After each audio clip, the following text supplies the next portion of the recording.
আউযু বিল্লাহি মিনাশ শাইতানির রাজিম। বিসমিল্লাহির রহমানির রহিম। আসআলুল্লাহাল আযীম রাব্বাল আরশিল আযীম আইয়াসফিয়াকা। আজকে আমি যে বিষয় নিয়ে কথা বলবো সেটি হচ্ছে আপনার লো প্রেসার।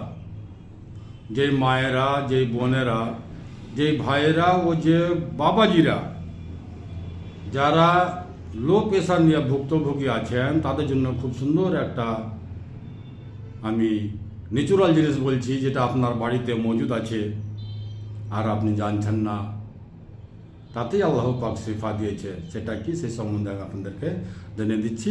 কোথাও যাওয়ার প্রয়োজন পড়বে না ইনশাআল্লাহ। আল্লাহ চাহে তো আপনি আপনার বাড়িতেই লো প্রেসার ট্রিটমেন্ট করতে পারবেন, কোথাও যাওয়ার প্রয়োজন পড়বে না। আর একটাই নুস্খা বলবো শুধুমাত্র, 5টা 10টা নয়। ইনশাআল্লাহ আপনি ওদের সেবা পেয়ে যাবেন, কোথাও যাওয়ার প্রয়োজন পড়বে না। তার আগে আমি 6টি গুরুত্বপূর্ণ পয়েন্টস আপনাদের সামনে শেয়ার করব, সেটি মনোযোগ দিয়ে শুনবেন। 6টির মধ্যে প্রথম হচ্ছে আপনার আল্লাহর সাথে কাউকে কোনোদিন কখনো শিরক করবেন না।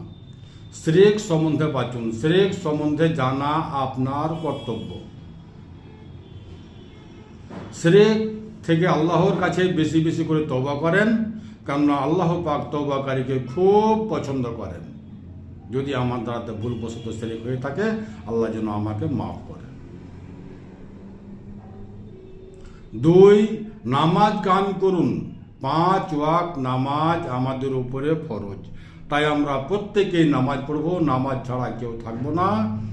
নামাজ যদি আপনি দাঁড়িয়ে পড়তে না পারেন তাহলে আপনি নামাজ বসে পড়েন, বসে পড়তে না পারেন তাহলে ঘুমিয়ে পড়েন, কিন্তু নামাজ আপনাকে পড়তে হবে। নামাজ না পড়লে আপনি গুনাহগার। 3, দান, সাদকা এবং জাকাত। সাদকা আমাদের অসুখ বিসুখকে ধুয়ে মুছে পরিষ্কার করে, যার নাম সাদকা। জাকাত দেওয়ার উপযোগী থাকতে গেলে পরে আপনি জাকাত অবশ্যই বের করবেন। এই হলো 3 নম্বর। এবার আসছে আমি 4 নম্বর হচ্ছে পেটকে লুজ রাখা।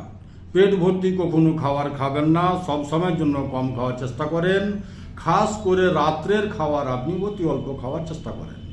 পুষ্টিকর খাবার খাবেন, তাই তরকারি, ফলমূল, শাকসবজি, এইগুলো হচ্ছে পুষ্টিকর।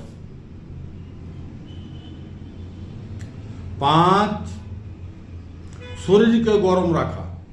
সব সময়ের জন্য নিজেকে কাজে কামে ব্যস্ত রাখেন, অলসতা হয়ে থাকবেন না। কাজ কাম যদি আপনার না থাকে তাহলে আপনি নিয়মিত 1 ঘন্টা করে ব্যায়াম করবেন।